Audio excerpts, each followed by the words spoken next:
What's up, legend? So today is all about trusting yourself. Like, what does that even mean? And the good thing is, if there's any areas where there's like um, not feeling the ability to trust, it's just highlighting where that's in question. But the best thing is, you already know how to trust, right? There's that voice that comes up within you at certain times, a lot of times, as far as like what's a good fit for you and what's not. And whenever there's the doubt of like following it, it's what kind of gets in the way, right? And that's where it starts to question as to like, do I have the ability to trust myself? But what's scary is questioning what would happen after you trust yourself, because it's going to take you down the path that you've never been before. That's really the scary thing. Yeah, there's times where I've been talking to somebody that I'm interested in, and I would be in a relationship with, and I could feel and I knew the person just wasn't a fit. But because it was in front of me and because I was able to have this knowing of like, oh, well, this person's here now, and I'm able to use them as my excuse to feel the love that I have within me to the degree that I want to and be able to share it in the way that I want to.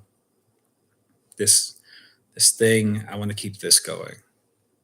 And if I follow the voice that says they're not the fit, I don't know what's going to happen at that point. And it feels a little uncomfortable. And the biggest part of that discomfort is not knowing, is there going to be somebody else that's going to be that fit? What's going to happen then? And that's the thing with trust. You get to trust that you'll know what to do and when to do it and how to do it. So whenever there's that doubt that comes up, that fear of not knowing, you always get to reflect and reassure that you've always known. There hasn't been a time that you don't know.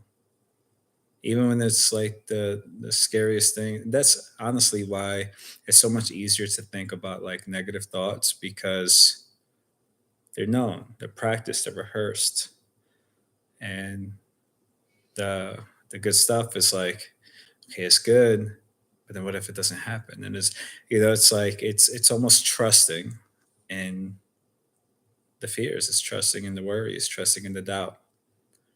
But again, there hasn't been anything that you've come across that you have not known what to do. Reflect on your entire life.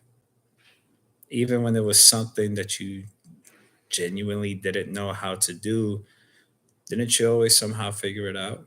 Didn't you always somehow happen to like move in the right direction? Let me guess, there's a thought that comes up that's like, no, and then this happened, and this happened. Okay, and then how did that play out? How did that work in your favor? So the way you could trust yourself is just seeing what ways can you just now make what you're saying the most important thing. Make what you're saying the the loudest volume wherever you are.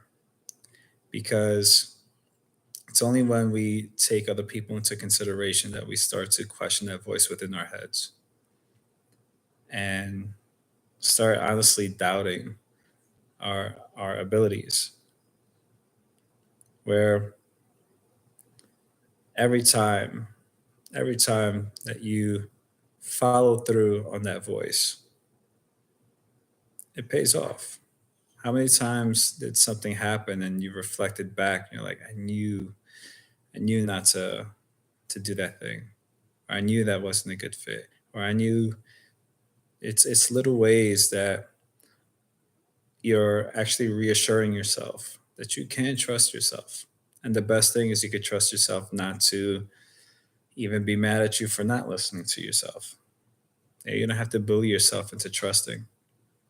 You can just know that with you, you always have your best intentions.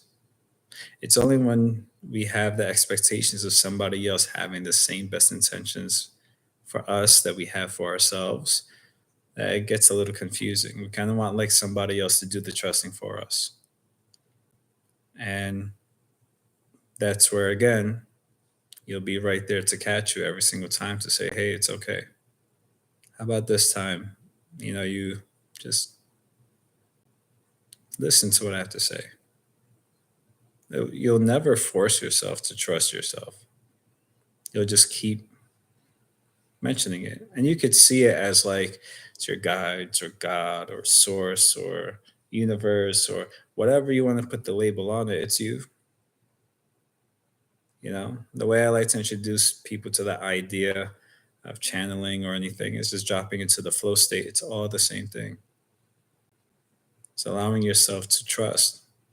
In the process of trusting is making some mistakes, not knowing whether it's going to come out the right way or not, and being okay with that.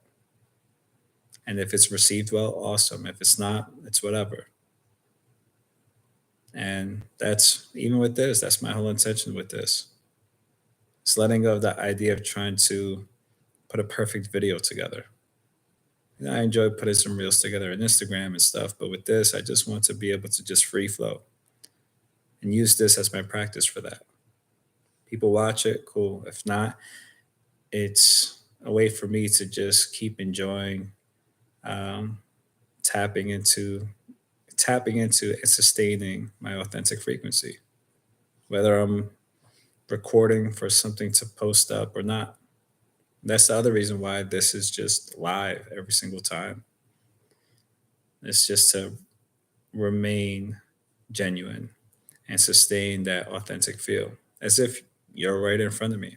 Because in the conversation with somebody, you have to trust that you're saying the right thing. You don't really question it then, and you really get one take when you're talking to people. You can't say, like, hold up, like, edit that out. Like, no, you said it, they heard it, they remember it.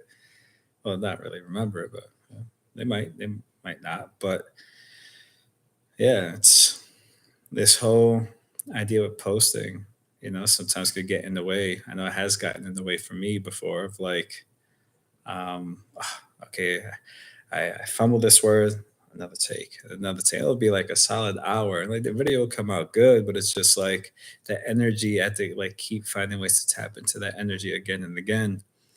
And, to be able to just say, fuck it, and just talk how you just would in conversation. Let that be good enough. Let you be good enough. What let what I have to say be good enough because I know it is. Not needing any validation or approval. That's trust. Trusting that there's worth in what's being shared. And it doesn't have to compare to anything or anybody else. That it's worthy of putting volume to and standing by. So, in what ways can you tap into trust? What ways can you allow yourself to be heard? Whether that's speaking up in conversation, approaching a stranger, maybe doing a video, maybe doing a song, um, art. There's many ways to just trust yourself in following something. My intentions with this is I enjoy sharing. I enjoy sharing the ideas that flow through my mind, and I also enjoy again like this fun little exercise of doing it in a just very raw form. I already know the ways of putting a nice video together and structuring it. This is just let's just see what comes up and let that be okay. And again, the fun exercise of not changing like the pitch of my tone or how I carry myself, being able to just be here and connect and just talk about certain topics because that's what's entertaining for me. So I hope that this was something that was beneficial for you. Maybe planted some seeds and get you to turn up the volume within yourself, of yourself, no matter where you are. 'Cause I even like to play like little games as far as like I go to the store. It's like go down this aisle. Cool. Grab this thing. Oh, it ended up being something that I needed to get. Or, I'll be walking around and there'll be something that like I needed to remember to get. It's like, oh, because I listened and I trusted that voice. Always put me in the right place. And I like to just like point out and acknowledge when that happens. So I get to reassure myself, validate myself.